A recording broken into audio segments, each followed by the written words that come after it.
Introduction. Students, in the previous part we have learnt the isomerism and fundamental concepts used in the organic reaction mechanism, and today we learn the methods of purification of organic compounds. Some of the methods are sublimation, chromatography, distillation, etc. Teacher, what is sublimation? Sublimation is the process in which solid directly converts to vapor state without passing through liquid state upon heating. Now, can anybody tell me what is chromatography? Teacher, chromatography is a technique used to separate and analyze a mixture of chemicals. Very good, Aryan. Now we'll study the processes of purifications in detail. In this lesson, you will learn purification of organic compounds, qualitative and quantitative analysis of organic compounds. Objectives. At the end of this lesson, you will be able to describe methods of purification of organic compounds, explain qualitative analysis of organic compounds, describe quantitative analysis.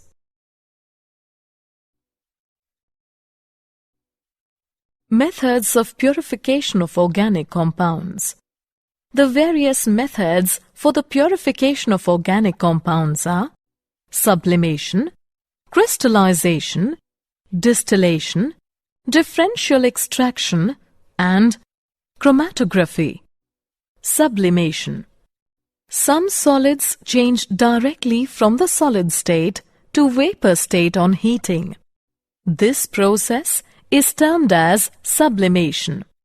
It is used to separate sublimable organic compounds from non-sublimable compounds. The impure organic compound is heated in a dish covered with perforated asbestos sheet over which an inverted funnel is placed. The stem of the funnel is filled with cotton, and on heating, the part of the solid which sublimes passes through the holes in the asbestos sheet and condense on the cooler walls of the funnel. The non-sublime impurity. Crystallization. It is the most common way of purification of organic solids. It is based on the difference in the solubility of the organic compound and the solvent in which the organic compound is mixed.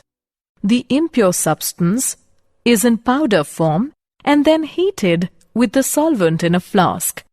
The amount of solvent should be just sufficient to dissolve the substance on heating. The hot saturated solution is then filtered with the hot water funnel.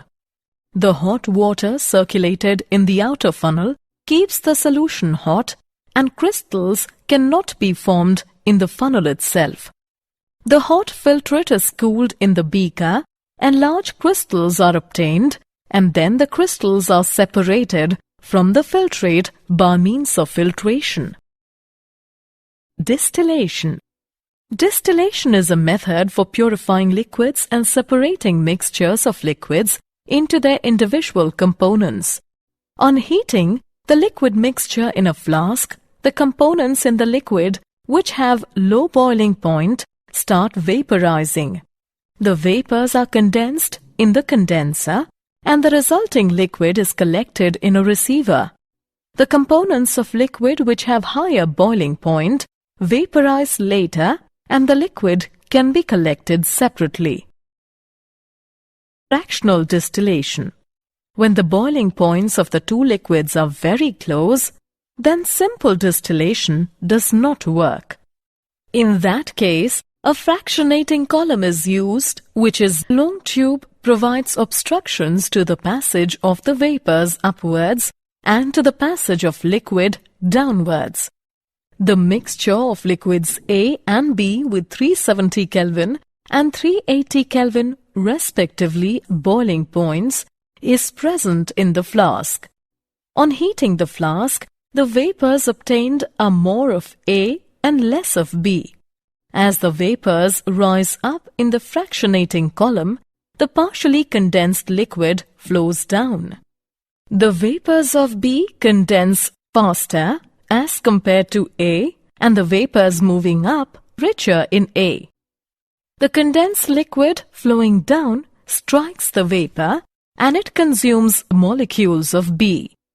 This process is repeated throughout the fractionating column, due to which the vapors escaping through the top of the column are almost of A and the liquid left in the flask almost of B. Distillation under reduced pressure. This process is used if the liquid has a tendency to decompose near its boiling point. The main neck of the flask is fitted with long capillary tube and the side neck fitted with thermometer. This side tube is connected to a condenser which is connected to the receiver at the other end. The receiver is connected to a pump which reduces the pressure. Under reduced pressure, the liquid will boil at a low temperature and the temperature of decomposition will not be reached.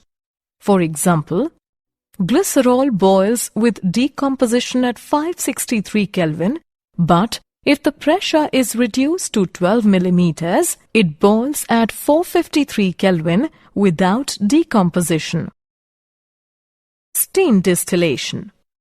This method is used to separate the substances which are steam volatile and insoluble in water.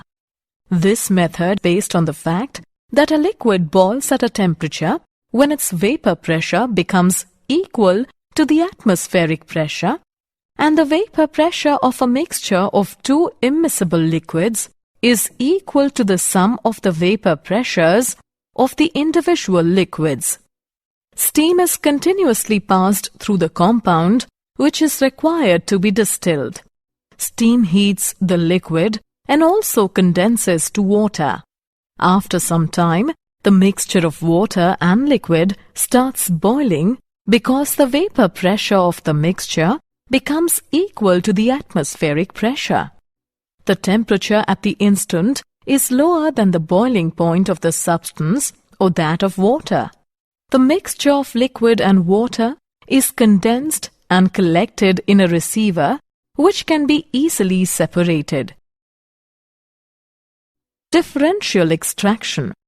When organic compound is present in aqueous solution, then the organic compound is extracted by using a solvent in which organic compound is more soluble than water and the solvent is not miscible with water.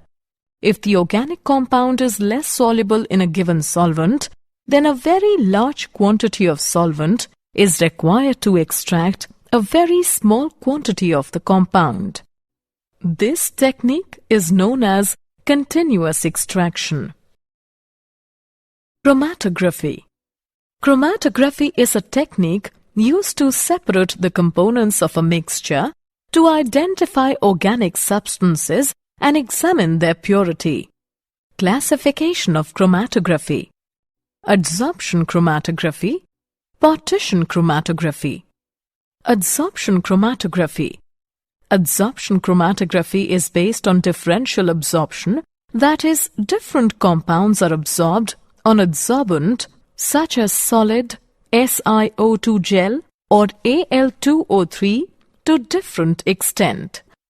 Based on differential adsorption, there are two types: column chromatography and thin layer chromatography. Column chromatography. It is the process in which the mixture of various components, when passed through a column containing an adsorbent such as starch or charcoal, the different substances are absorbed to different degrees and thus they can be separated with the help of suitable solvent called eluent. Thin layer chromatography. It involves the spreading of the thin layer of adsorbent on a suitable support such as glass plate, etc. The glass plate is known as thin layer chromatography plate or chroma plate. The mixture to be separated is applied as a small spot from one end of the TLC plate. The glass plate is then placed in a closed jar which contains the solvent. As the solvent moves up in the jar, the components of the mixture move up along the plate to different distances depending on their degree of adsorption, and separation takes place. The relative adsorption of each component of the mixture is expressed by retention factor, that is RF value, which can be given as RF is equal to distance moved by the substance from the baseline by distance moved by the solvent from the baseline. Partition chromatography. Partition chromatography is a paper chromatography in which a special quality paper known as chromatography paper is used. Chromatography paper contains water trapped in it, which acts as the stationary phase. The chromatography paper is placed at the base with the mixture of solvents. The solvent acts as mobile phase.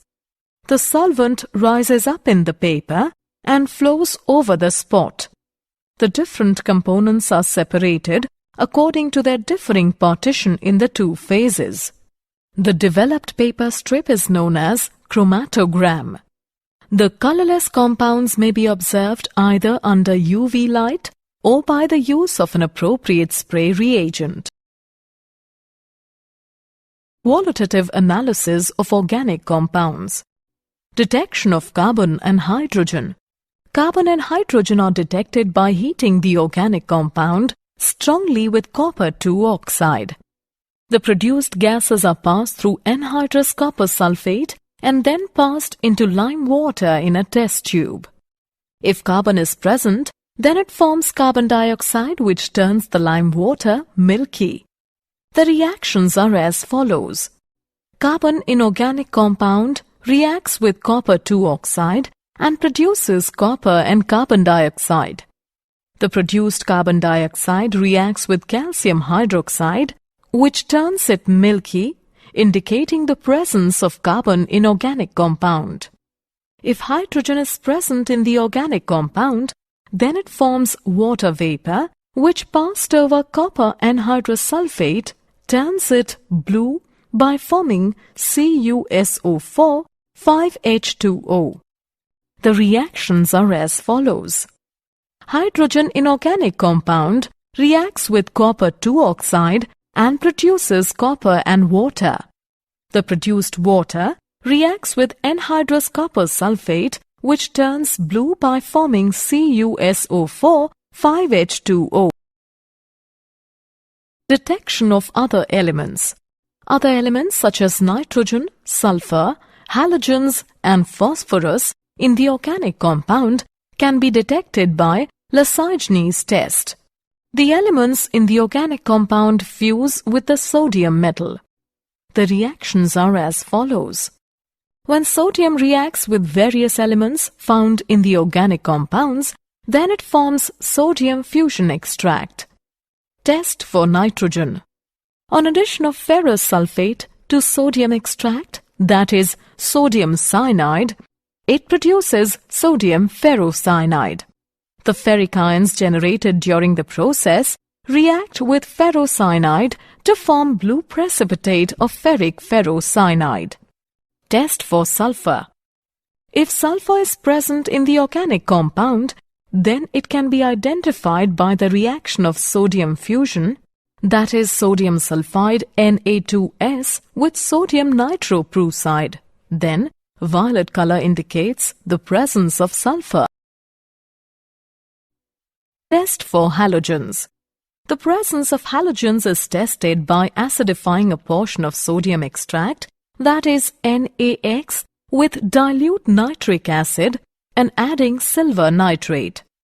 If a white precipitate is formed which is soluble in ammonium hydroxide, it indicates the presence of chlorine.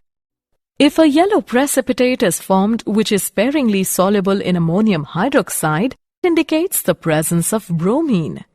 If the formed yellow precipitate is insoluble in ammonium hydroxide, then it shows the presence of iodine. If nitrogen or sulfur has been detected, the solution must be boiled for a couple of minutes to expel HCN and H2S which interfere with the test. Test for phosphorus.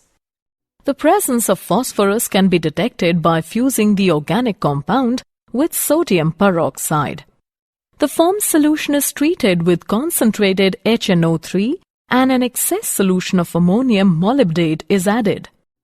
A yellow precipitate indicates the presence of phosphorus. Quantitative analysis. Carbon and hydrogen. A sample of organic compound is heated to 700 degrees Celsius in a steam of pure dry oxygen and in the presence of copper-2 oxide. The hydrogen is oxidized to water and carbon to carbon dioxide.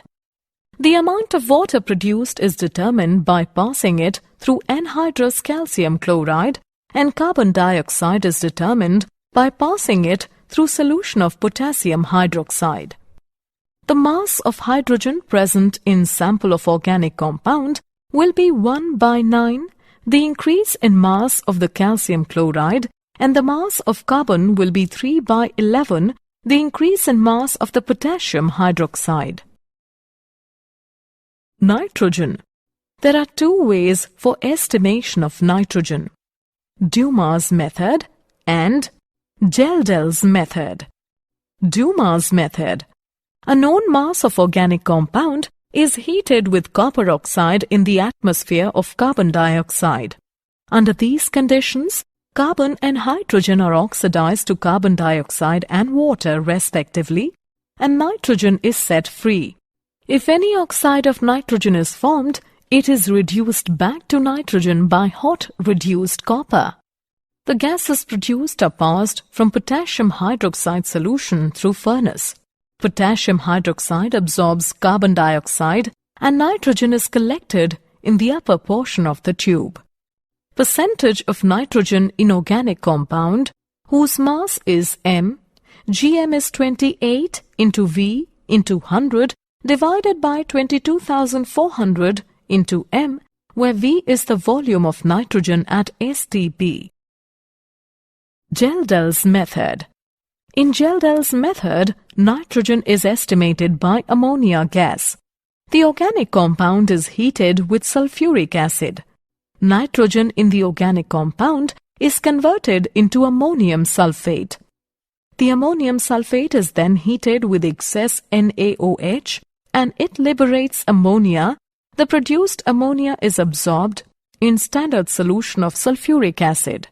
The produced ammonia can be estimated by the amount of sulfuric acid used in the reaction.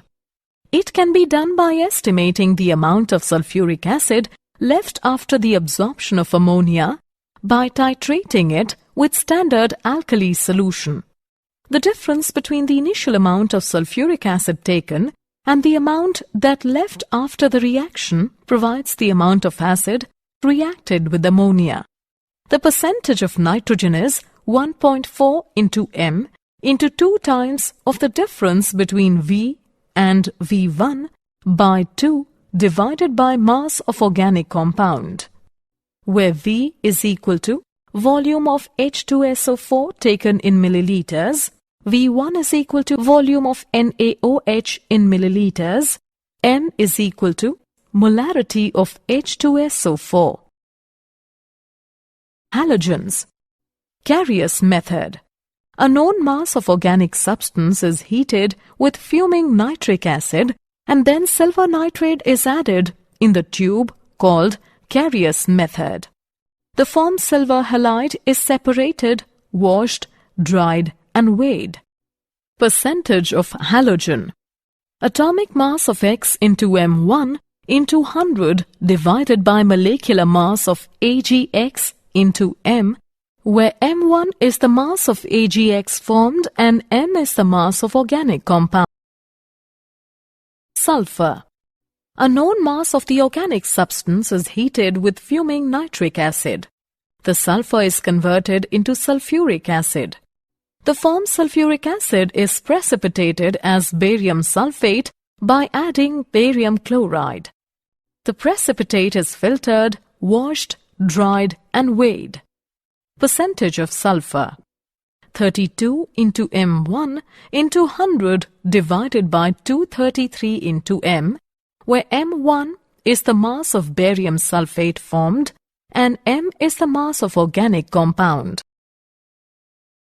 Phosphorus. The organic compound containing phosphorus is heated with fuming nitric acid and phosphorus is oxidized to phosphoric acid. Phosphorus is precipitated as ammonium phosphomolybdate by addition of ammonia and ammonium molybdate. Percentage of phosphorus.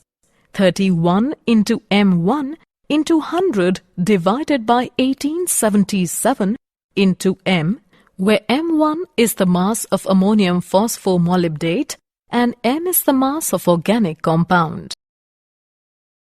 Oxygen. The percentage of oxygen in an organic compound can be determined by the method of difference. All the elements in the organic compound except oxygen are estimated and the total of their percentages subtracted from 100 to get the percentage of oxygen. The organic compound is heated in the stream of nitrogen gas.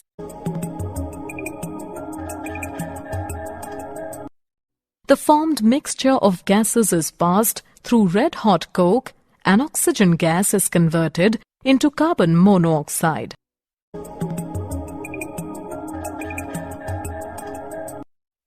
Now the carbon monoxide is converted into carbon dioxide by mixing iodine pentoxide into the mixture.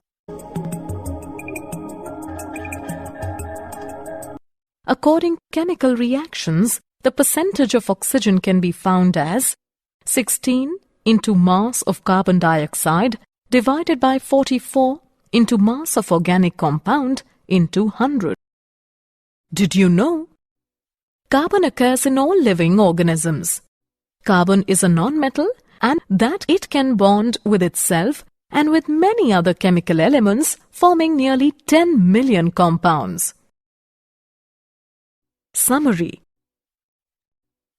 Let us summarize what we have learnt. Sublimation, crystallization, distillation, differential extraction, and chromatography are the methods for the purification of organic compounds. Carbon and hydrogen can be detected by heating the organic compound strongly with copper-2 oxide. Nitrogen, sulfur, and halogens can be detected by sodium fusion extract.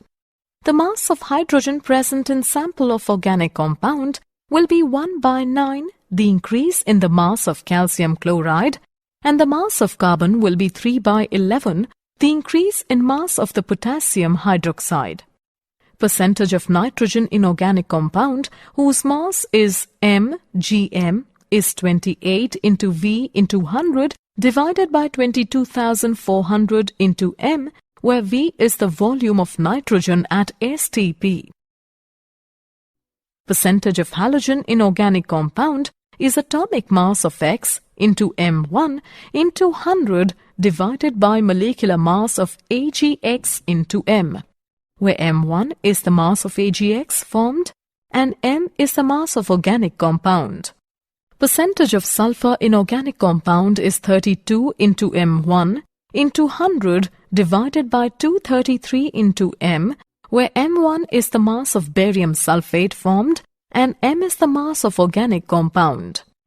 Percentage of phosphorus in organic compound is 31 into M1 into 100 divided by 1877 into M, where M1 is the mass of ammonium phosphomolybdate and M is the mass of organic compound. Percentage of oxygen in organic compound is 16 into mass of carbon dioxide divided by 44 into mass of organic compound into 100.